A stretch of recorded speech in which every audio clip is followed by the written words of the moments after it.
No way. No. I can't even speak. No. So no. people are no. People are. You just yelled at me for having Thomas Partey. People are in the side. Brennan Johnson plays well. Welcome back to another episode of Yanks Abroad. We have a lot to cover around the soccer world, Literally starting incredible. with the FA Cup. We're going to do a couple combined 11s and obviously finish with Americans abroad. We've been extremely critical of Man United on our show, and everything we have said is coming to fruition and more. Thoughts first on the safety of Erik Ten Hag's job? All I can say is I hope he lasts another 3 weeks so that we get to play them with Ten Hag at the wheel, because it's what we've been talking about all fucking season. You think there's a chance they would get rid of him before the season ends? I think if they had lost this match in He's the FA done Cup, tomorrow? I don't think he even makes it to tomorrow. I don't think he has a press conference. That's an announcement right after the match. I mean, you're Manchester United, you're at Wembley, you're 3-0 up against Coventry City, who aren't even going to be in the promotion playoff in the championship this year. I think he gets fired. I don't think he makes it down the fucking tunnel. Did you see his quote after the game? Yeah, I did. He's the biggest fucking complainer. He's never fucking taken any... We all deal with injuries. Yes, Manchester United have had a lot of injuries, but they also have signed multiple... You signed Johnny Evans as cover, who's 30 billion years old. Yeah. Casemiro, who you knew going into the season was 30 billion years old. Like, these are not... Eriksen, who almost died in a match. Like, we're not shocked that these guys are getting hurt, are we? No. Are we that surprised? Luke Shaw, who's never been healthy. This is not news that Manchester United have injury problems. They have a bunch of guys who are always injured. And it's also okay to be a realist. Like, Pochettino, they had a great result, but he still was open about the fact that what happened with the penalty at the penalty spot was completely unacceptable, and that can never happen again. Like, Ten Hag can say, like, it's great that we advanced through, but yeah, this performance was absolutely unacceptable. We can't 100%. blow a 3-0 lead to a championship side. Like, just have a little bit of common sense. Like, what was the exact word? Like, did he say it was a big achievement? Yeah, big achievement. Like, in the grand scheme, yes, getting to a final, sure, but in the non-grand scheme, in the very small scheme of the fact that they almost should have lost to Coventry, and not only by some luck chance stuff, like they did get the deflected goal, but if you watch the match, all of second half and extra time, Coventry was clearly the better side. And did you see the thing where Ten Hag was like, we controlled the entire match? Oh, that was absolute and utter bullshit. I mean, yeah, the first half they controlled it when they went up 3-0, Right. But then the second half, you don't kill off Coventry by sitting back in a low block. They're fucking Coventry. Control the ball. It was get your absolutely possession-based players on the pitch, and you don't give up fucking 3 goals in the last 18 minutes. I didn't see the XG numbers, but they were creating chance after chance. XG gets all fucked up with penalty kicks. Yeah, true. The other thing with Ten Hag is he spends a whole post-game press conference complaining about penalties from previous matches. Every week he does this. Like, just focus on the one match where you blew a 3-0 lead and you luckily made it through. And yes, Congratulations, you're in the FA Cup final. He talked about how big achievement we're in finals in back-to-back years. You're Manchester United. That is the absolute bare minimum of what the fans are going to expect. Like, that's just not the way that you talk about the club. So, prediction. Prediction. For Ten Hag. He's going to make it through the end of the year. Do you think he's their manager next season? Here's what I'll say. You watch the end of that penalty shootout, and you see the way that the rest of the team, nobody knew how to celebrate. They knew that the fact that I think they almost like wanted to lose because like they knew they deserved to lose. I mean, you have Højlund scoring the winning penalty and going celebrating funny. with the fans. He turns around and realizes nobody's coming with him. You have Antony turning to the Coventry City players and doing one of these double ear cups. And then you have the rest of the players being so fucking embarrassed to even be associated with this As club. they should be. That's having some common sense. My closest friend in the world is a Manchester United fan. He texted me after this game. I've never broken up with someone before, but I'm seriously considering ending my Manchester United fandom and becoming an Arsenal fan. The biggest mistake I ever made was not choosing Arsenal with you when we were kids and choosing Manchester United. It's been an absolute disaster. So will he be the manager next season? I mean, I think he kind of will be if they win, but that's completely inexcusable. Okay, they're not beating City, so let's go with the assumption they don't. He won't be. They're bringing a whole new regime in. There's no way they keep him. He gets fired if. I think he gets fired even if I don't think they have a chance of winning, but I think he gets fired even if they win. You're probably right. I mean, you can't keep a guy like this it's so bad. It's not like there's a couple things that are going wrong. It's like the mentality is off, the structure is off, the recruitment is off, the man management is off, everything is wrong. There's countless reasons to blowing a 3-0 lead, but as a manager, you something is inherently wrong from top to bottom running your team if you're able to blow a 3-0 lead to it. I mean, literally, that's what I'm saying. Like, it's not even just the way that they play. It's the mentality of the entire locker room and, like, the split divide on whether or not to celebrate making an FA Cup final. So like, funny. I would be so embarrassed to be a fan of that. No, fully. Even, like, during Arsenal's banter era, like, when we won big matches, like, the team was together and they wanted to win together. The issue was never a mentality thing in terms of, do we trust the manager or whatever? Like, we choked here and there for sure. But, I mean, just seeing that, it's a little bit sad. Yeah.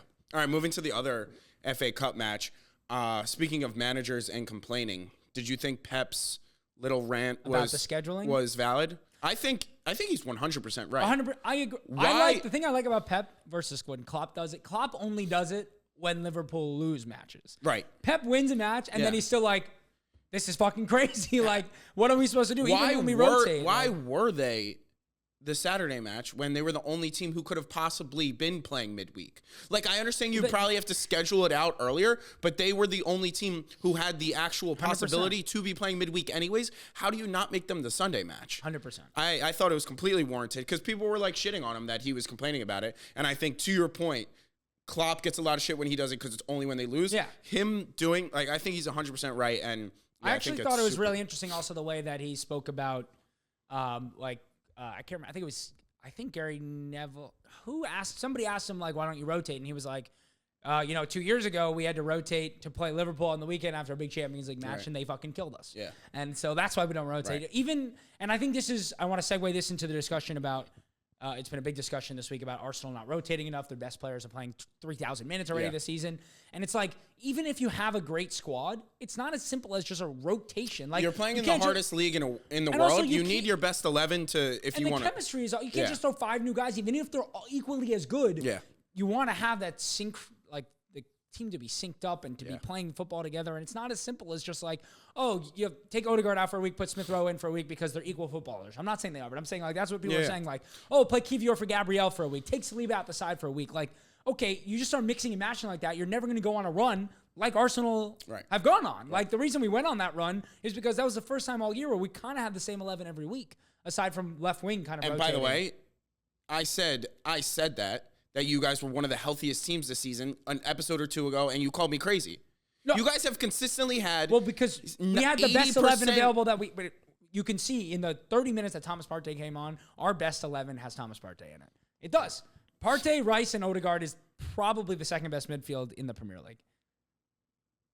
Okay. And I think, that's what I'm saying. If we had Partey the whole season, it's a different story. I mean, listen, we've been... How different could the story be?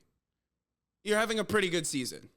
I think it's a little different. I think with that team, you have a little more chance to go at Manchester City and not have to play how we played. Like, those kinds of matches. Those are the margins here. I mean, the margins are a point. If we don't win the league, it's going to be by a point. So maybe you regret playing for not a point against City's backup team. Because if we lose that match, then the whole thing is over. Anyway, I think we should have a conversation. Well, if you were truly the best team in the world, your expectations going for it shouldn't be losing. I think we should have a conversation about what bottling means. Because I think in the entirety of the sport, it's kind of stupid. Elaborate. Where is this coming from? Because people are saying Arsenal bottled the league? Yes. I think I either said it on my TikTok or on this podcast. I agree. It was not a bottle. That's what we talked about in the State of the League. I'm not arguing with you. Yeah. There are hopefully other people watching. No, there's a ton of idiots who think that Arsenal bottled the league, and I think that's just absolutely so stupid. In 2024, here are the top 3 in order of how they've played since January 1 of 2024. Mm-hmm. Okay? We've played 13 matches. We've won 11, drawn 1, which was City, and lost to Villa at home. Yep. We have scored 40 goals and allowed 6.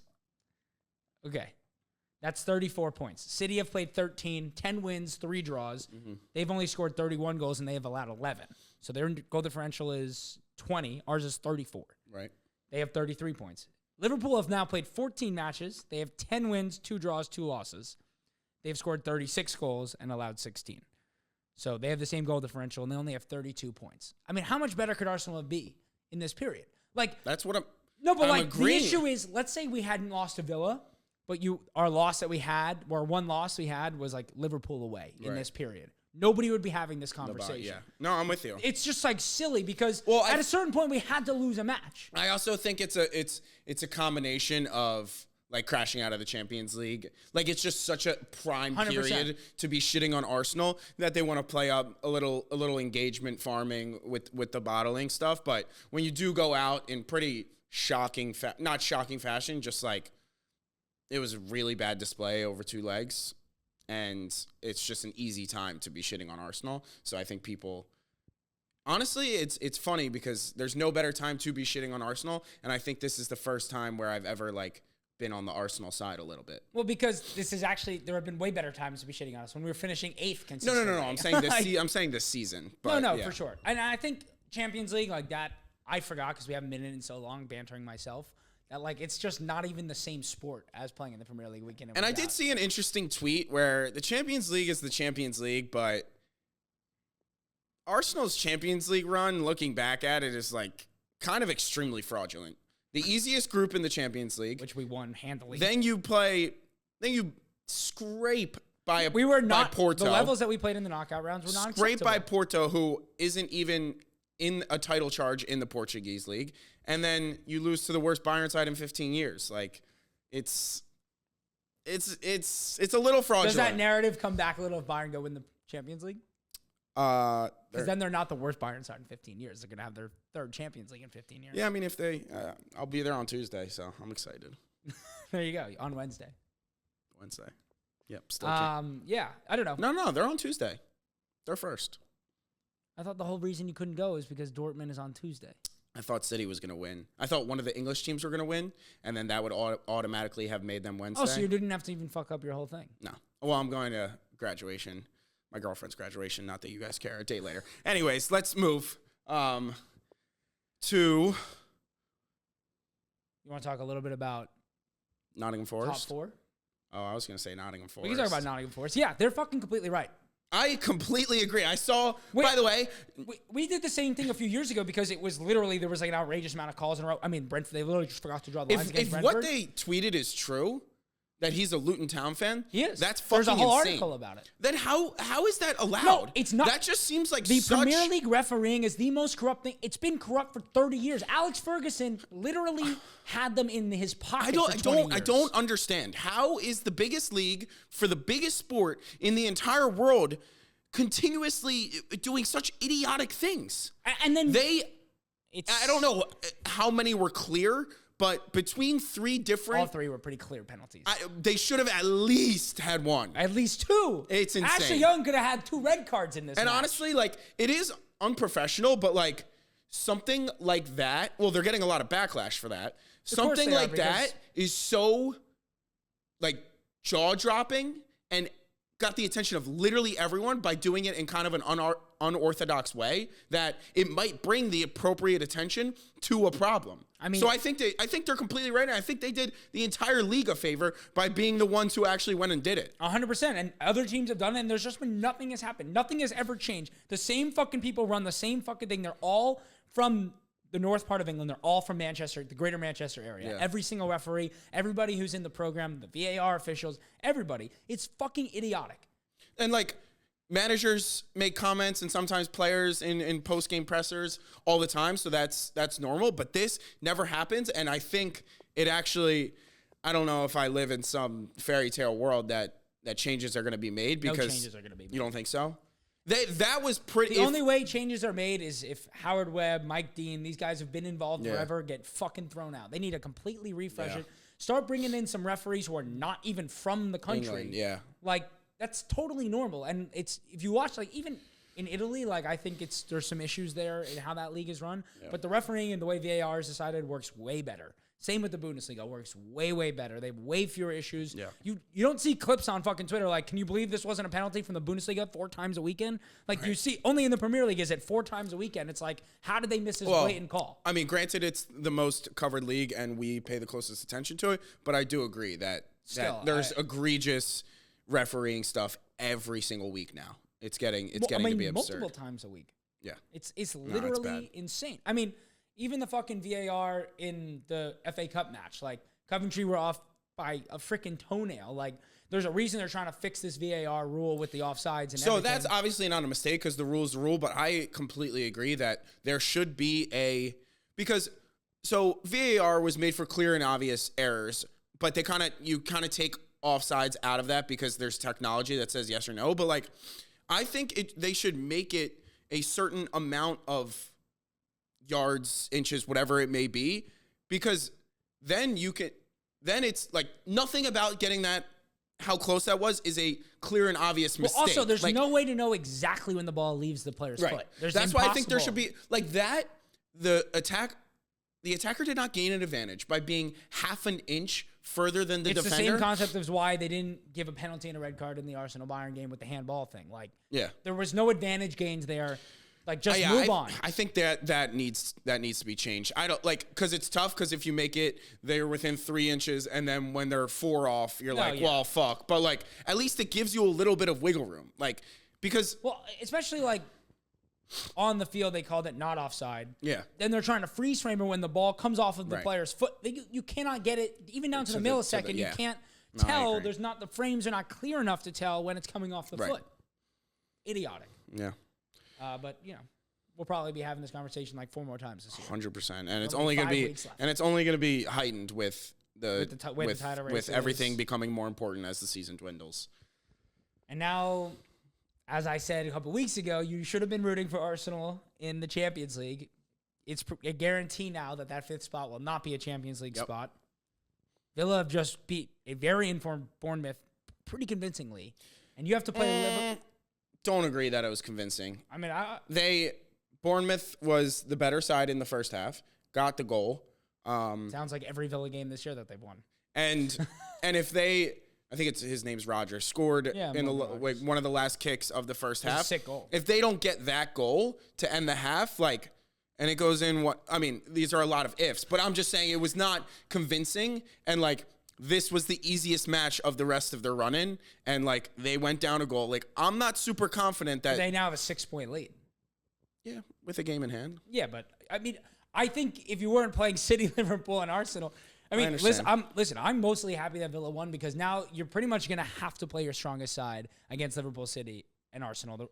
There's not going to be a situation in which you get to that game against City and it means nothing. We honestly, Destiny Udogie out for the season is massive, because that's actually the one position where we literally don't even have a backup for the position whatsoever. We don't even have. So it's gonna be Emerson Royale, or people are talking about potentially Lo Celso trying to play left back, or we move to a back 3 and play Dragusin, which you could do that. Which that makes sense, but I don't know if Ange is willing to change it. I don't blame him. I think implementing a system and staying true to it is the right way, but that left back position could be a nightmare, especially with coming up against Salah and Saka. So you've made a prediction on Twitter that was a little bit of a joke, obviously. Yes. What do you actually think? What is realistic for Tottenham to get in their final 6 matches? Yeah. And will that be enough? I think it definitely could be enough. We're going to need some help, but I truly do think we can beat Arsenal. Okay. I think we'll lose to City without a doubt, even though I always say that, and we always find a way to do something against them. I think we'll lose to Liverpool, even though they suck. And I think we will take care of business against the relegation sides. And then I think everyone will be up for the Chelsea match, because that kind of ended our title run, that one match. It did. Our title run. Van de Ven picked up the injury. Romero got the red card. Oh, you're talking about this year's title run? I thought you were talking about 2016 when you came in third. No. This year's title run. Even more laughable title run. This year's title run. Not the year you came in do I think we'll get 4th? I actually do.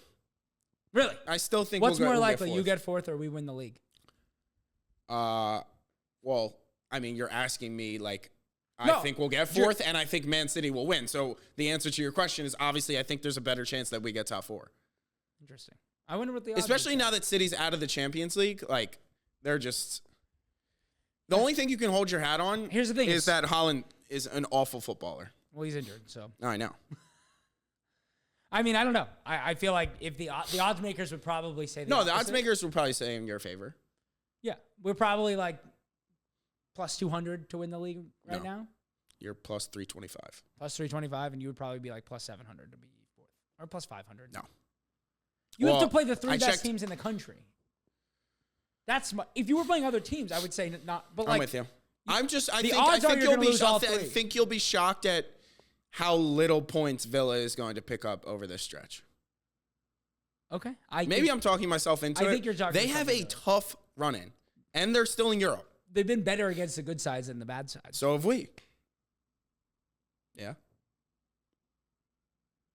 What are the big sides? Oh, boy. Here we go. Oh, boy. All right, moving on. Yeah. Champions League. Champions League. Do you want to touch on last week's? I feel like they saw the content we put out. Yeah, I mean, it was fucking brutal. The whole team was just not up for it. It showed complete lack of experience over both legs during the Porto match as well. It was very clear. You had a manager who had never managed in the Champions League, and you had players who had never played in the Champions League. They didn't know what it took. They didn't know. No one wanted what to needed step up. happen. That's kind of the feeling I was getting. They had the opportunity the first 20 minutes of that first leg against Bayern to put the tie away. Right. We were completely all over them, and you can get away with that in Premier League matches in a way that you can't in the Champions League. It's just a different competition.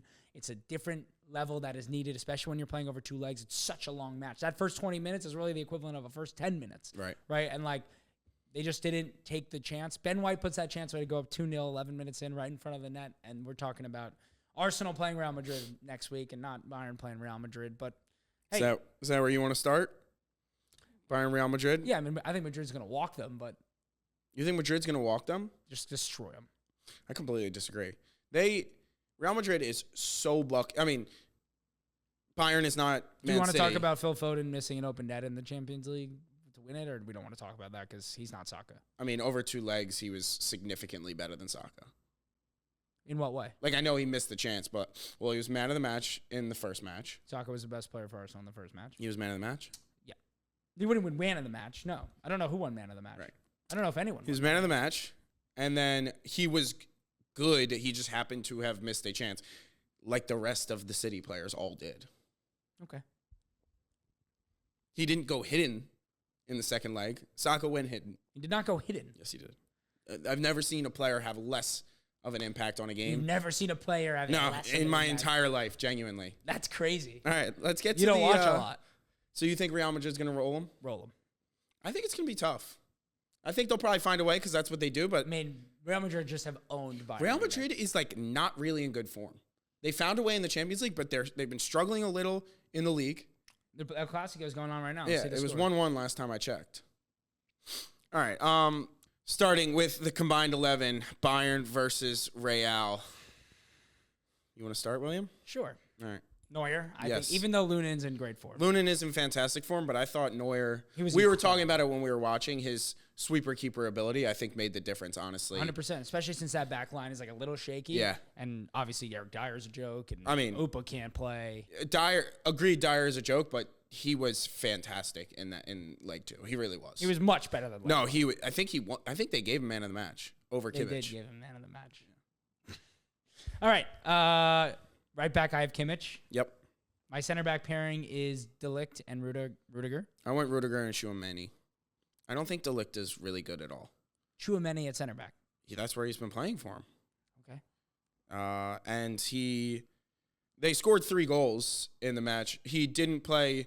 Nacho played in the second leg, but in the first leg, he played center back, and obviously it was the 3-3. But I thought he actually looked pretty good. And then being able to have that ball playing ability from the back, I think is good. And yeah, I right now in form, I would take Dyer over De Ligt, and I wasn't putting him in, so I couldn't put De Ligt in. So I went Tchouaméni and then Alphonso Davies. I went Mendy at left back. He's Really? been in really good form recently. Yeah. Okay.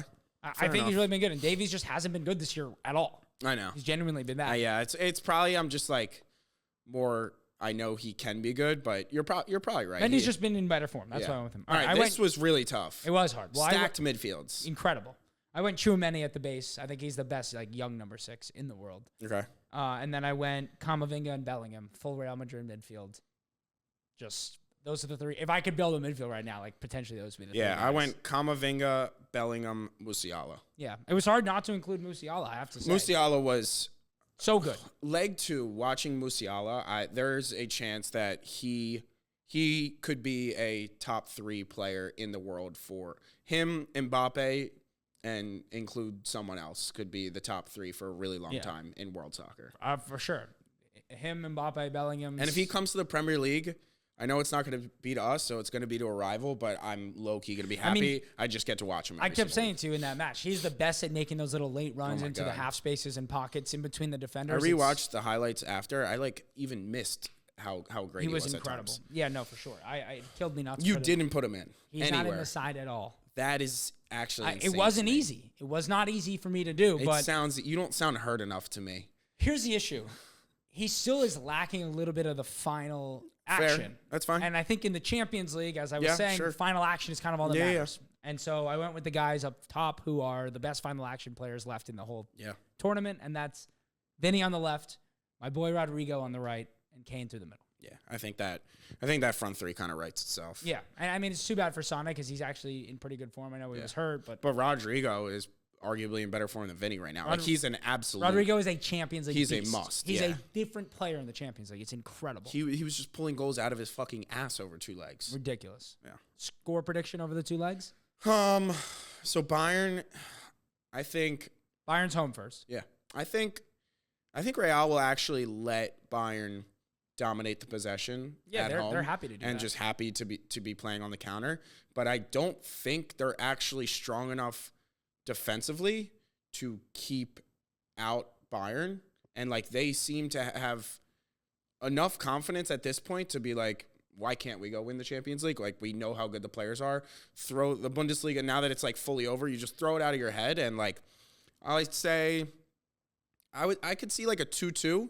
And then Real Madrid probably takes it at the second leg at home. But I think it's going to be a really fun match. Also, something we haven't touched on, when big changes get made, people are so quick to shit on them if they don't get them right away. Taking away the away goals has been one of the best things that has ever happened. And people are just so naturally negative that they don't want to give praise when something goes right. People are like, this is so dumb that we took away goals. All these ties would have already won. Like, yeah, that's why they took it away. Like now we got two good legs. Like to my recent memory, we've been having some of the best knockout Champions League football ever. This was maybe the best quarterfinals section of all time ever seen. Yeah. So like, all 4 were incredible. Yeah. So I just wanted to give credit to that. But yeah, I think I'd probably go a relatively high scoring draw in Munich, and then Real takes it in the second leg. 5-3 over the 2 legs. I think Madrid just too much firepower, and I think Bayern is just like we should have won 5-3 if we had firepower because of the way we dominate. And I think Real Madrid don't really waste chances. So I think they'll do what they do best, and Bayern Munich fans will do what they do best, which is complain that Real Madrid have the refs in their pocket, and it'll be fun. I think, honestly, having Kimmich at right back has provided a lot of security, and then Leimer and Goretzka, like, they're not the best on the ball, as we saw with Leimer, who gave it away in some bad positions, but workhorses, engines, and like are doing so much for that midfield to give Musiala the freedom to find pockets, make those runs behind the back line, and I think they have a good setup going right now. So for sure. All right, PSG and Dortmund. Yeah, this one was fun because like neither of them deserve to be here. Well, not really. More just like Dortmund has been uncompetitive in the Bundesliga, so I haven't really been watching them. And then I never watched the fucking French league because why would I? Correct. So like watching these two teams in the Champions League, I think has been a ton of fun. Like I've watched a ton of Bayern games because I wanted to watch Kane, and like I watched some Real Madrid games, especially when Bellingham was on that insane run of scoring. So I've enjoyed that one. Starting in goal, I went Kobel. I went Donnarumma. Yeah, that's bad ball. Donnaruma's won before. He's been there. He knows what to do. Atrocious right now. I went Maatsen at left back. 100%. Did you see the pass he had? He's incredible. The fact that he went from playing for Burnley the first half of the year to the ball he played being on loan at the Dortmund. Ball he played yesterday that broke the entire defense with one ball was absolutely fantastic. Someone tweeted something about like we could have this left back, and instead we have fucking Chilwell, who was atrocious. Made that huge gaff in the FA Cup. Yeah. Yep. And then I went Marquinhos and Schlotterbeck. Yeah, that's my center back pairing as well. Right back, who'd you go? Hakimi. Yeah. Yeah. Right, Ryerson's actually been kind of good, but Hakimi's obviously. Hakimi's awesome. All right, we got the same back four. Midfield. I went Zaire Emery, Vitinha, and Julian Brandt. Yes, same. We have pretty much the same team so far. Yeah. I think Brandt. I feel like Brandt is the type of player that, first of all, he's been linked with Arsenal every year since he's 19. And second of all, he's just like the classiest little midfielder. He's such good so touches. good. And at Great 27, finisher. like I don't think he would be too expensive. And I think getting like 3 to 5 years left of his prime, towards the end of his prime, could be worth it. Like he's due for a big move. 100%. I also think he's like finally settled in where he's been really good somewhere for a couple years. Like, Sure. I feel like he was one of those players that was potential, and like he's finally really reached it. And like he may not want to leave. Like he's German. But like, don't you have I mean, I guess I can't say that. They're literally in a Champions League semifinal. Yeah. So what more aspirations could you have them being in this position? 100%. So I guess I'm unwarrantedly shitting on Dortmund. Yeah, it's a little bit of Prem bias. Yeah, that's fair. Okay. Front three. Yeah, I went Sancho, Mbappe, Dembele. I went Barcola, Mbappe, Dembele. Sancho's been good. I don't know why you refuse He's been to good, but he acknowledge doesn't that. have final product, and Barcola does. Barcola was not much. I mean, he scored the goal, but it was because he scored of a goal Dembele. and had an assist. Yeah. Dembele, by the way, stepping up against Finally, his former club. Literally his best 2 matches of the year have been against Barcelona. Big-time players. All right, relax. Big time player. Barcelona absolutely choked that away. I mean, we didn't even discuss it, but Xavi's a fucking loser. Loser. I fucking Literally hate Xavi. loser. I think his coaching managerial career could be over. Mm. What, he's going to go manage Spain? He's not going to coach another La Liga team, is he? He's a fucking Barcelona Probably legend. not. No. And he's not going to come coach in the Premier League. They were acting like such bitches. Dude. By the way, it was That was kind a total of a dive. flop. Total flop. But Araujo has to understand. You'd rather If give up they the goal than the score, red card. right, Yeah. You're still in this tie. Losing your head. Oh, Yeah. Such idiotic mistakes. And Cancelo, Dembele couldn't be going further away from the goal. I mean, Cancelo is not a defender. I mean, alarm bells have to go off when he's been to every single big club in the entire. By the way, he does the same thing every single place. That's He a little comes in and unfair he's because awesome, because he was amazing for Man City originally. He really was. But he could never defend. No, they didn't need to. It was almost like your Raya thing. He doesn't need to say at like that point Zinchenko. they were that dominant. He didn't need to defend. 100%. Yeah. I mean, that's Pep Guardiola's entire philosophy. All right, Dortmund PSG prediction. I don't know. I really want it to be Dortmund because Marco Reus is the most unlucky footballer ever to have not won anything. The fact that he missed out on the World Cup because of injury. The fact that he been to a Champions League final, didn't win it. Yeah. Like Dortmund have bottled it. Like the guy's just been so unlucky. I would love to see him win a Champions League or at least get the chance. All right, to we win know a what you would Champions love. League. What's your prediction? I think PSG probably win. Fuck it. Dortmund 3-2 All right, over 2 legs. I know what I'm betting because I'm the coldest. if you went 0 for 4 in your 0 for predictions 4. in the quarterfinals. Not even close. I think so.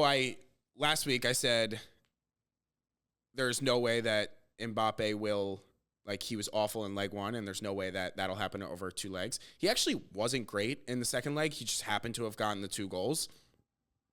And the fact that PSG were able to get through, and now the likes of Vitinha and Ousmane Dembele have confidence, and now, you pretty much, it'll never happen over 3 matches. I'll stamp that. I mean, that Mbappe won't be the best player on the pitch. So the fact that they were able to get through, one of these legs, you're going to get an actual Mbappe masterclass, and I think that'll be the difference. But Dortmund have shown a strong, never give up attitude. It's an extremely tough place to go and play. So I think it'll be tough, but I have PSG versus Real. I kind of want to switch. I low-key think Bayern's going to win. I don't know why.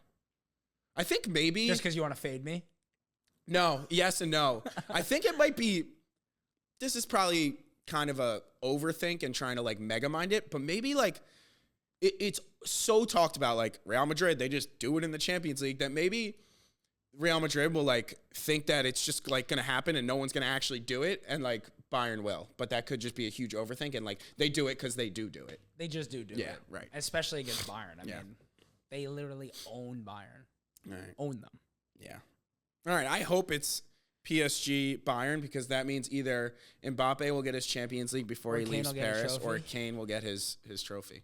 Or they'll just draw, do penalties for hours, and nobody wins. Yeah, you guys can split one if you want.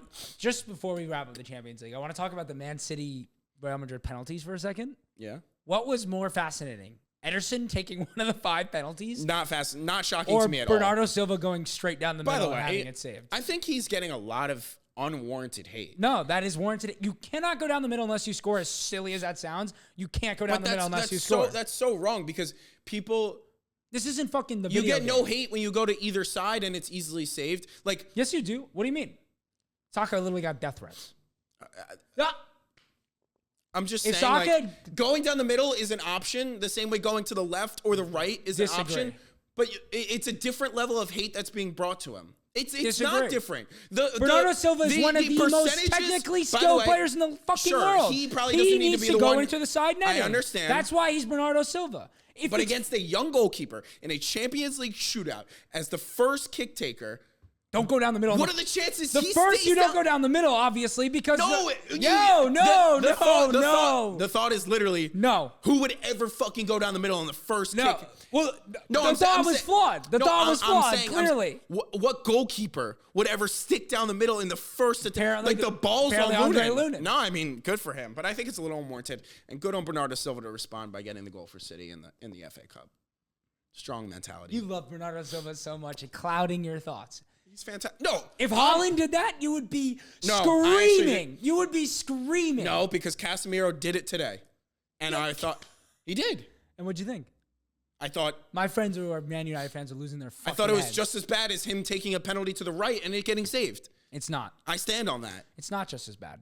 Why? Because It's you're a- also it's a decision. no, because you're also the rest of your team is now getting no information on which way the goalkeeper is more likely to dive or whatever. There's no information on which way. Of course there is. These guys do so much fucking research and statistics and The preparation. goalkeepers do research on the kick Both- takers, both not ways. the kick takers on Goes the. both ways. I disagree. It goes both ways. I disagree. Certain It's so goalies much- are much better going to No, one the way or the goalies other. are trying to guess. Yes, but certain goalies are known to be much better saving one way or the other. That is a well-known thing. in Okay, but you goalkeeping. can't save it if it doesn't go to that side. So they're not just going to go to the side that the chance that they would have to save it better. They're going to try and guess which way the Don't go fucking down the middle ball's unless you're gonna going. score. I completely disagree. Do not go down the middle unless you're going to score. It's that All right. simple. Well, while we're fired up, we have one more combined 11 to get into. Oh my God, I forgot we have another combined 11. Should we do our blank or first? Sure. Okay. You want to take a break? Calm down for a second. Yeah, I do. Okay. All right. Everyone's favorite segment's back. Yes, everybody's favorite segment. Literally everybody. If you don't know it, Yanks Abroad, follow us, subscribe on YouTube. We're going to do Frankie de Jong Ooh. because it seems like he's going to leave Barcelona. Okay. Rumored for only 60 or 70 million euros, which is not a lot for a 26-year-old midfielder, but there's been a lot of question about really how good is Frankie de Jong. Well, he was getting a lot of strays for the lack of closing down on Vitinha's goal. Yes, he gets strays a lot. So Are they warranted strays? are they warranted strays? I want to ask you, Okay. would you rather have Frankie de Jong or, Yeah. here we go, Yes. Martin Odegaard, De Jong. Kevin De Bruyne? You know, I think Odegaard's one of the most overrated footballers. Kevin De Bruyne? Kevin De Bruyne, Next. Kevin De Bruyne is the best midfielder ever. Pedri. You agree with that? Best midfielder ever? I don't think he's a midfielder. Pedri. Oh, I love when you do that. Fuck. That's a tough one. These are a lot of really hard This ones is here. for today, for a season, or for 5 seasons? For next season. I want to say this is if you had 60 or 70 million euros this summer and you could buy any of these players, would you rather Frankie you're de making Jong an investment. No, that changes it a lot because obviously I'd like Pedri. He's much younger. the impact they're going to make next season? Next season. The impact they're going to make for your club next season. Frankie de Jong or Pedri?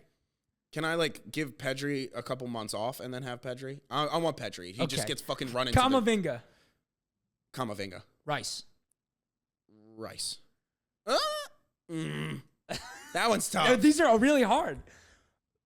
Because Frankie's a little... Rice. I think you're right about But Rice. the fucking memes of Rice dancing in the West Ham kit and this is Rice when the cross was coming in. Oh my God, I was crying laughing. I didn't even see that.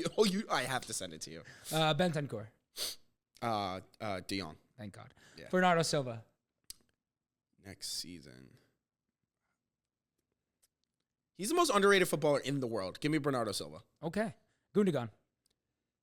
Frankie de Jong. Meno. Frankie de Jong. Manu's not a complete player yet. I agree. Menu could be the next Frankie de Jong. Sure. Enzo. Not Endo. Enzo Fernandez. In case there's any confusion. That's another interesting one. Frankie. Caicedo. Frankie. McAllister. Frankie. Weston McKinney. The question is, how angry do you want to make everyone? Oh, do I want the views or do I want my real opinion? I know, it's tough. I'll go Frankie, but But I think this is not me engagement baiting. I think it closer. is closer than people in the comments will want to give it credit to. I kind of think you're right. Maybe. Tony Cruz. Cruz still. By the way, he's still playing like I said every this a single few weeks 90 for ago. Madrid in every single match. He's literally the most underrated midfielder Cruz. in the history of the world. Literally my favorite. Luka Modric. Not playing every 90. Yeah, I'll take Frankie. Probably finally time to make that decision. Vitinha. He's in some good form. Yeah, honestly, this could be an uninformed take because I will transparently say I don't watch PSG outside of the Champions League, but based off of what I watch, give me Vitinha. Valverde. Fetty's fucking fantastic. He's awesome. Palacios.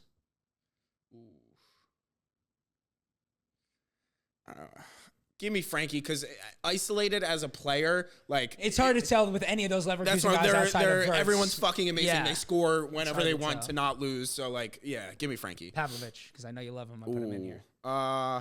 Frankie for now, but over 5 player. years, give me Pavlovic. Barella's class. Who do you think? Barella's class. Who's younger, Barella or Frankie? I mean, based off of that question, it's going to be Frankie, but I that was does shocked surprise to see me. that 1 year difference. How old's Barella's Barella? 27 already. 27? Yeah. I thought he was like 25. And lastly, Locatelli. It's tough because the way Juve plays right now is like super So disgusting boring. and boring that like no one really gets to shine in that Don't system. tell anyone, but Frankie would probably be really good. In that, yeah. Being really boring and just passing like 170 times a Yeah, match. like there is just nothing Locatelli does right now like gets me up, but like maybe this summer he'll do, but right now I'll take Frankie. Yeah, so those are all the midfielders I had. It's a little like if I told you 2 years ago that like Frankie probably wouldn't be a top 5 midfielder in the world by now, you'd be pretty surprised. Definitely. So when he was at Ajax, it was like he's going to be the guy. I mean, everybody wanted him. Yeah. So then my question for you on the back of that is, do you think 60 or 70 million is an absolute steal for Frankie de Jong? Or do you think that's about his fair value? Because he's 26. 26. Declan Rice went for 108 million. I'm not fully. Caicedo went for 110. Well, Enzo everyone went for knows 100. that was an overpay, and that's Premier League to Premier League. Yeah. So that there's a tax there. Sure. He's 26. 26. I'm not familiar. What's his injury history like? Nothing too major. He stays relatively fit, right? You know, he's a midfielder who runs the field, so he's had injuries. 60 to, I would say 70 is probably fair market value for him. Yeah. You think that's a steal? I think in today's market, if getting a player of that talent for less than 100, I'm not saying. Yeah, but you're also basing it like the Premier League tax is very, very real. For sure, but it's hard to get a player of that talent. When was another big move from a different league for a player? Enzo. Right, from 100 plus Portuguese million. league, yeah. Maybe, but I think that. But when they got Enzo, how old was he? He's a little younger, right? And that was a few. That was more of an investment thing. And he was just off the back of a World Cup. You're paying a World Cup tax.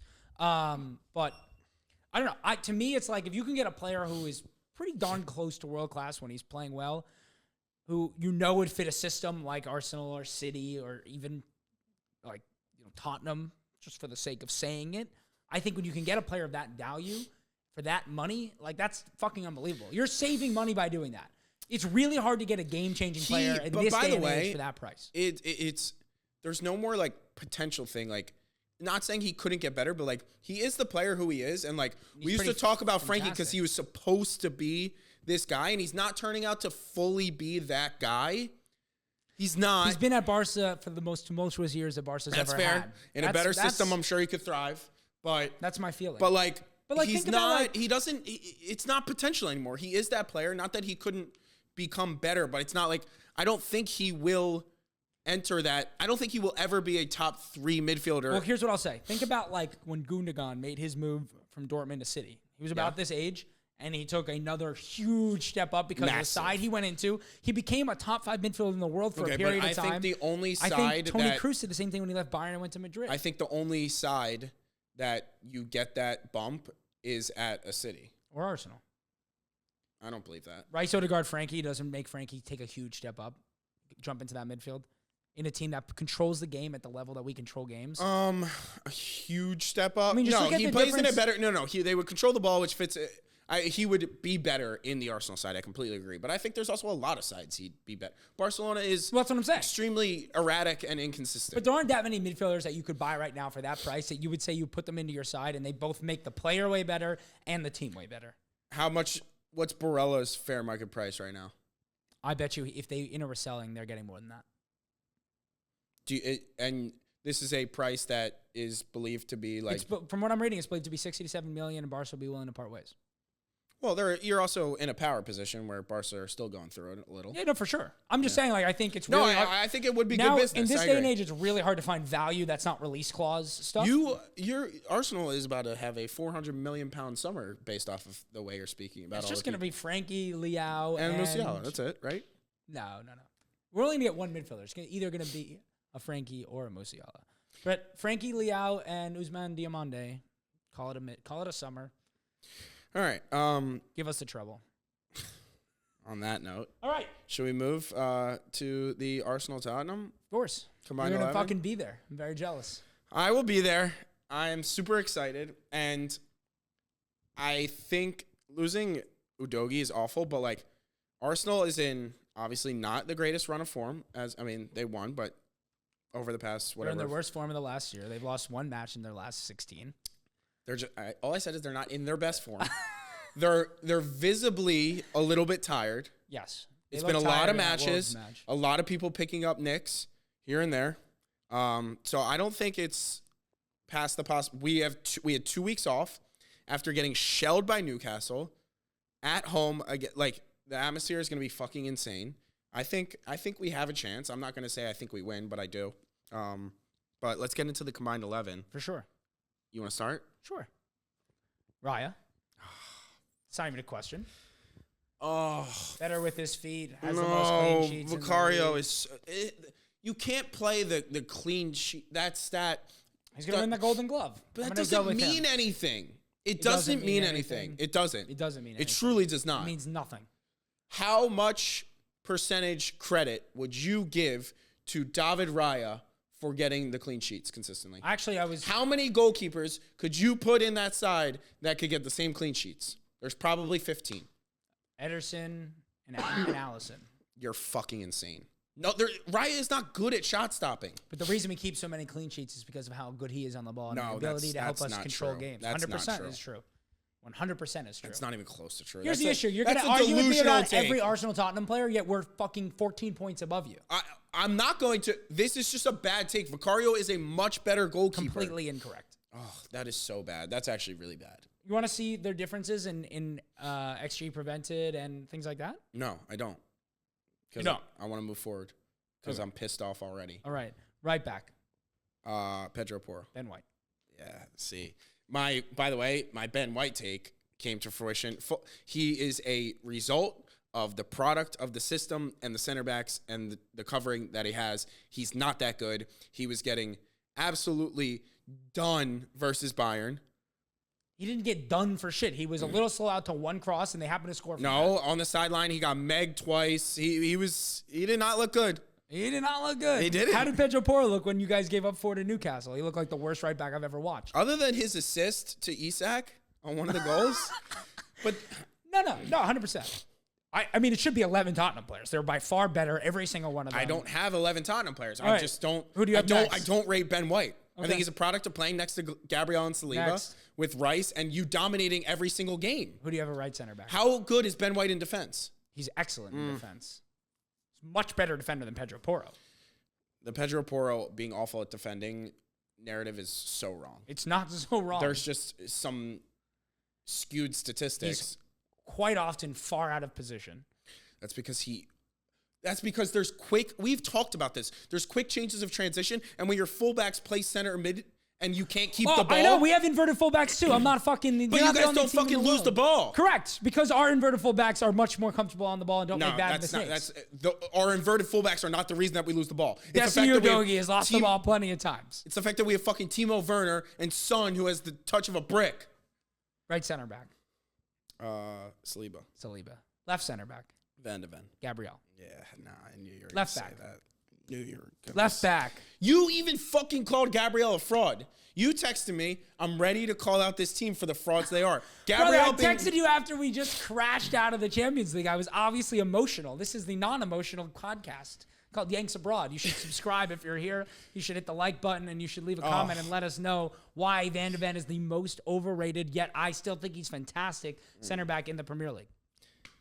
I think if you ask, I mean, I don't know if they make these, but if you ask some non-biased Arsenal fans who they'd rather have Van de Ven or Gabriel, they would say Van de Ven. Dude, you clearly are not on Arsenal Twitter because the entirety of the year has been all of Arsenal fans saying Gabriel's better than Saliba. Yeah, so that's just even us. Left back? This is a tough one because I don't want any of them, but Same. I'm going to go I almost said, let me get Timber on one leg. I'm going to go with Tomiyasu. I went Kivior. I don't know why.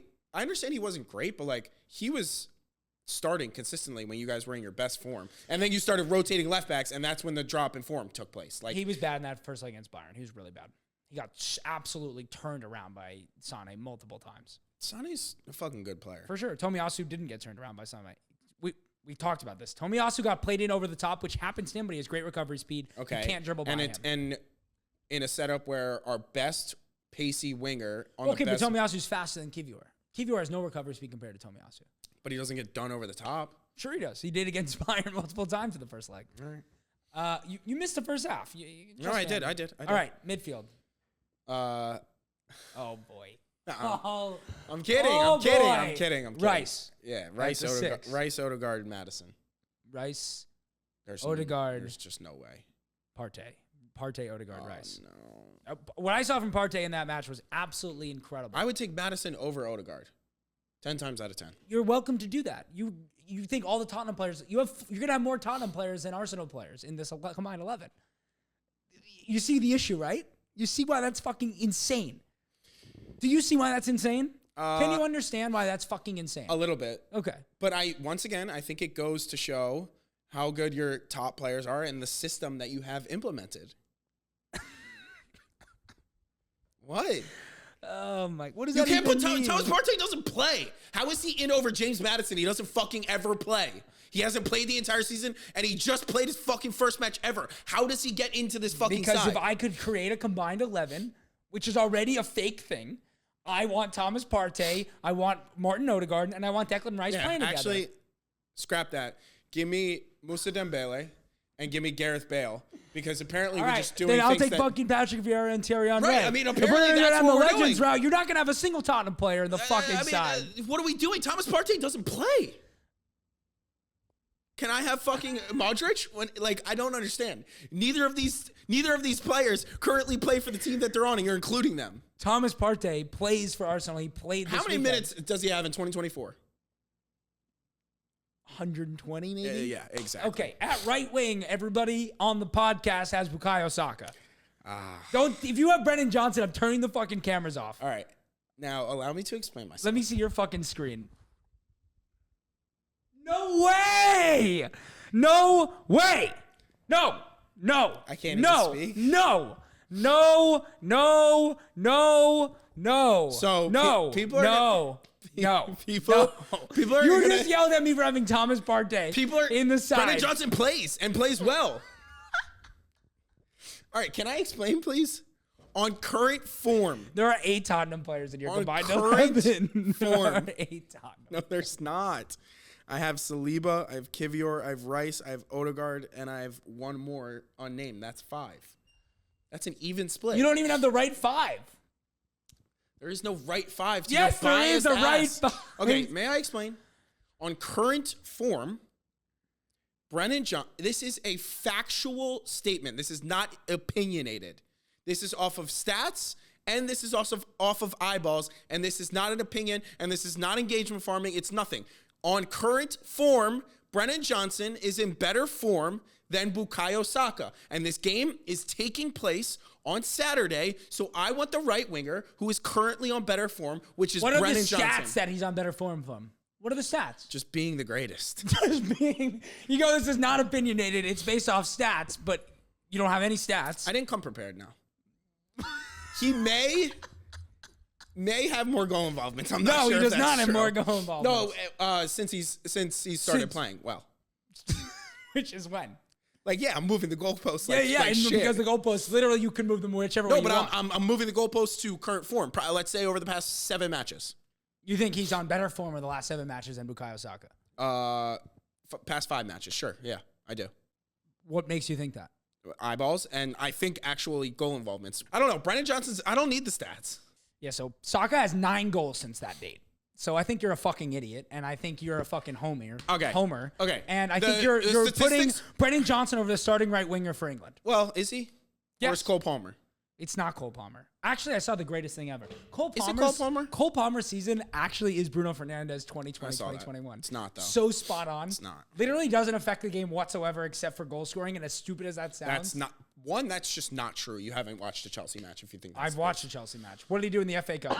I didn't hear you yapping about the ghosting. No one fucking plays. City is so fucking dominant. No one plays well against City. Well, you got 4 points off of them. Yeah, you hit against their B team. You hid and stayed and played Against their B the most team. unenjoyable match I've ever watched. Who in do you my have at entire life. striker? Son and Trossard. Same. By the way, when are you going to apologize and tell me I was right? Trossard over Martinelli. It's just not even close. The left-hand side has that- big issues. No, it doesn't. Trossard is consistently better than Trossard, Martinelli. no. Your Trossard take's so funny because you don't realize that most times that he starts, he's awful, and he's really mostly good when he comes on as a sub. All I know is that he scored a fucking sick goal against Wolves. I'm aware. All he does is score and assist. And Love him. and you know what Martinelli does? Absolutely fucking nothing. Ever. I can't clear All right, my what's your throat. prediction for the match? This is the fucking craziest 11 I've ever seen. I want I think it's going to be a 2-1 Tottenham. What do you think? 3-1 Arsenal. Let me give one big caveat. There is Only if you get the Brennan Johnson who's been good in the certain matches and the times that he can be there. And then if Madison plays well. Over the past 2 or 3 weeks, Brennan Johnson is better than Bukayo Saka. I mean, he's not. One of them is scoring in the Champions League. The other one's a fucking loser And who plays for Tottenham. Who he's lost go- 4-0 to he's Newcastle going- and are he's crashing out ghosted. and not going to be in the Champions League You next crashed year. out of the You told me you were the best team in the world, yet you lost to the worst Bayern team in 15 We years. still are the best team in the world over the past 15 matches. So Yeah, if that's what you want to think. That's the dumbest thing I've ever heard. 2-1 Tottenham. Yeah, my one caveat is there is a chance that Bayern, there is a chance that Arsenal scores 5 goals from set pieces. So if we have we don't even score set piece goals anymore. If So we you have don't need to not- worry about that. No one scores set pieces goals unless we are the worst defending set piece team in So the entire world. So the caveat to your prediction is You didn't let me finish. If we I'm score saying other goals. We've had 2 weeks to change the defending of our set pieces. If we did that, I think we win. If we did not, make a graphic of you picking up goalposts. if we did not, I think this is a fair caveat. We had 2 weeks to change our set piece defending. Okay. If we did, I think we win. If we didn't, I think we lose by 20 goals. The caveat to my prediction is if we give up a bunch of goals on the counter, then we won't win. That's the caveat to my prediction. That's a fair Okay, fair cool. caveat. If we're gonna be allowed caveats. I never knew we were allowed caveats. Tottenham, should we just make a actually? I mean, you already owe me like $20,000 from Tottenham finishing behind Arsenal this season. Well, we never agreed on a number for that because I was intelligent enough to know, that we we're are still much in a better. rebuild. Oh, You are better. yes. Agreed. Just we're You are better, but the Tottenham players are better than the Arsenal players. Some of them at certain positions. At It just more matches up positions. well at certain positions. Oh, okay, gotcha. The only tough one for me was Johnson over Saka. But on current form, I want Brendan Johnson and Cole Palmer. Understood. Is currently There the are right more winger. Tottenham players better than Arsenal players, but we're the Saka better doesn't team. start for England on current form. Shouldn't. I know he would. Shouldn't. It should be Palmer, Foden, Bellingham behind Kane. Sorry, not sorry at all, actually. All right, well, that was something. That really was something, huh? I'm gonna miss you. I'm not gonna see you for a couple weeks. We'll Zoom it up. We're gonna be in a Riverside setup, so we won't be in studio, but we will obviously be Sunday night directly as soon as I get back to my hotel. We'll be recapping the Arsenal match. Sounds awesome. Actually, no, it won't be right after you get back to the hotel. Why? I have Randy's grandfather's birthday lunch. See the commitment to the pod here. He's turning like 90. Happy birthday. All right, whenever it may be, it'll be live, and it'll be something. That'll definitely be something. I'm hoping you wear like the kind of fan who wears face paint, and there's just like streaks from all the tears. Okay, 1, I wouldn't cry, and 2, why the fuck would I ever wear face paint? All right, let's You're a finish hooligan. up. We have to do Americans Abroad. Yeah. Oh my Something we goodness. can at least agree on. If you're still around, make sure to hit the subscribe button. No, hit the like subscribe button because next week's episode will be incredible. Because the pod was not live yet for the return. Well, I guess, is it a return fixture? For the first time we played. For sure. What And happened in that also match? hit the subscribe button. What happened in that match? Tottenham Arsenal at the drew. Emirates? Right. You're bragging about drawing. Just to be clear. Holy pot calling a kettle black. You guys went to the Etihad, got a point, and you thought you were fucking God's gift to the earth. So why is the yeah, exactly. If you want to see us not argue, we are both U.S. men's national team fans. We will be covering Copa America very closely all summer. We're going to be doing some live watch-alongs, and this is our favorite segment, Americans Abroad, where we talk about all of the great things that the young Americans are doing across Europe, potentially And in the other old countries, Americans. and the old Americans. There's There just aren't not a- very there's just many not a lot of them. I don't even know who the oldest is. Maybe Haji? We've talked about John Brooks once when he scored and then got sent Brooks. off. Yeah, I forgot Tim about Ream. John Brooks. Oh, Tim Ream the GOAT. All right. Doesn't play, so no update there. Anyways, what's today's date? 21st. April? Yeah, it was 420 yesterday. Right. Americans Abroad, April 21st update. This may be the worst one of the pod so far. I don't got a lot of good for you. not much happened. But I will start with the good. Haji Wright scored the penalty to send Coventry in the FA Cup semifinal to extra time, which then resulted in a shootout. He scored in the shootout as well. Did miss a big chance. Almost had the assist on the winner that got chalked back for the offsides. He had quite the day. They unfortunately lost, but a great showing for Haji Wright. And Josh Sargent also picked up an assist for Norwich. Our strikers, other than Balogun, continue to perform well. And that was pretty much all the good. Things are going to get bad quickly. Gio Reyna, this is good. Gio Reyna got another start for Forest, but they had a 2-0 loss, and he actually did not look great. Austin Trusty started and played the full 90 for Sheffield United, but they lost 4-1. And at this point, I don't know if him playing for the Sheffield defense is good for him. I don't know if he's the I problem. don't think there's anything about Sheffield United that's good. Yeah, so Chris Richards started at left center back and played the full 90 in Palace's win. Anthony Robinson started and played the full 90 for Fulham in their 3-1 loss to Liverpool. Joe Scally came on as a sub at right wing back for Mönchengladbach. In Italy, Pulisic and Musa had the weekend off after losing to Roma midweek. And Weah started for Juve in their 2-2 draw at right wing back, and McKennie came on for him in the last 20 at right wing back, which we will touch on. In Spain, Johnny Cardoso got the start for Betis in their win. In France, Flo Balogun started in Monaco's 2-0 win, but didn't really do much in that one. And the really bad news, finally in Netherlands, PSV had the weekend off, but not really off because they were training, and Des picked up a knee injury that will most likely keep him out of Copa America. One thing we were so high is we never talked about, like the fact that not only are we playing so well, but we hadn't had any injuries. Well, I said when we were talking about the strikers, you were saying is Sargent going to make it. I was like, right. Somebody's going to get hurt. My fucking jinxed us, and it's Serginho Dest, who in the best form of his entire form of his career. And I mean, both for the club and country, he's been awesome. He's been playing right back, left back, doing a little bit of everything. Scoring, assisting, playing good defense. Really hate to see it. So of all the players to lose, it's really, really tough. And yeah, not our best Americans Abroad update ending on that, and maybe 2 goal involvements between all of the U.S. Haji. Yeah. One other good piece of news before we do go into that is 15-year-old Wesley Okudua, who is represented Nigeria at youth levels and England, but was born in the United States. Has been on the bench for Wolves in the Premier League twice. He would be the second youngest player ever to play in the Premier League had he made his debut behind Ethan Nwaneri. And that's exciting. He's a young right back in the Wolves Academy. Look, Balogun didn't really represent the U.S. at youth levels ever. He always represented England, and then he chose the U.S. So youth levels actually don't matter all that much. It's usually kind of like opportunity. So exciting that there's a young 15-year-old who could play for the United States, who's a right back, who is already at Premier League level, and we don't have great depth there, which takes us there's actually a lot of young American right backs I was reading when talking about him, but exciting nonetheless. Also at that age, positions a little bit more fluid. Yeah. So and all right, so Now we have to talk about our updated USMNT starting 11 with no Dest at Copa America. Turner stays. Anthony Ream and Richard stay. Who goes in at right back for you? So Scally's going to definitely make the squad. Of course.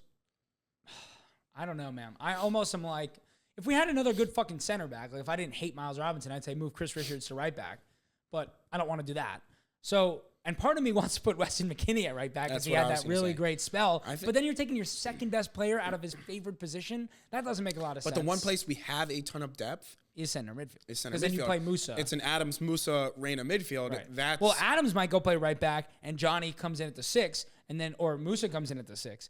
And there's a lot of options. I think getting our best players out there, and McKennie, he played right wing back. I know it's a little different, but he played right wing back at the weekend at Juve. He's played that position a few times. He came on and did it for us. I think getting your best players on the pitch is the best thing we can do. I think McKennie at right back makes a ton of sense. And I think an Adams, Musa, Reyna midfield has a ton of balance and is exactly what we need. And then you have more depth, and you can bring Scally and move West back into the midfield, or you have Cardoso, De La Torre. Like, you have a lot. I think it's going to be Adams or McKennie at right back. That's my.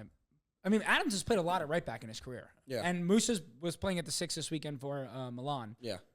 Midweek, sorry. Yeah. So, yeah, I mean, I think there's also an element that's like there's some versatility there where if you play Adams, Musa, and McKennie in some fashion, like there's some ability to kind of swap roles throughout the match depending on how the game is going. Mm-hmm. We know Berhalter is kind of actually pretty happy to change roles throughout the match. We've seen him do that a lot. I mean, I think we discussed it. Reyna is a must start every Reyna, match. Pulisic, and Weah need to be involved in the front four in some way. The center forward is certainly up for debate with the way Balogun is playing. At this point, we've kept saying 60 for Balogun, 30 for Hadji, but like Hadji is wasting 60 minutes on someone who's really bad right now worth it? I think Hadji's in the best form of his career. It might be worth it to go with Hadji. Hadji's been incredible. I mean, if Hadji finishes out the season like this, and I mean, obviously they have that friendly with Brazil like right before Copa, I think that we're going to learn a lot. I don't think he's made a decision yet. I'm pretty certain that at this point, Balogun has pretty much given up the spot as long as Hadji is playing this well. And I think you might see him take all 4. I kind of am flipping the switch. I think they might take Sargent. Just it's hard to not include Sargent the way he's playing. I agree. He's been incredible. But then why? Because you can't. At no point will all 4 play. Yeah, but I mean, you saw when we went down a goal, he went 2 strikers for the entirety of that second half against Jamaica. So if you're going to go 2 strikers, I don't know. You're right. Yeah. You probably can't take 4 strikers because pretty much none of them. I mean, Balogun can play on the wing a little bit. To a tournament where you need depth in every position, like you just can't afford to take 4 strikers. Yeah. We've said this countless times. It's a beautiful problem to have that we've never had before. For sure, so, for sure. I mean, center forward Josie Altidore was our starting 9 him for and Yassi Sardes, the goats, and fucking Jordan Morris. Oh, one of the worst ever. I hate Jordan Morris so much. He did score that Gold Cup winning goal once though. That was fun. Yeah. That's it for this episode. I will be off to London on Thursday, and we will see you guys. Hopefully, we will be live Monday with our recap of the big match. If we get a point or a win, is the title race done? Yeah, we have to win out to even have a chance. That I think is for sure. Unless City have some sort of complete collapse, but I would say. So you guys need to win out to win the Premier League. So we have the chance to officially end your title run. That's what you're saying. Assuming City does not lose between now and then, yes. Well, there's a chance between now. Just say yes without the assuming part. We have the chance to end your title run officially? If everything continues the way it is, yes. And we have the chance to. Boy, how sweet. Do we have the chance to end your top 4 run?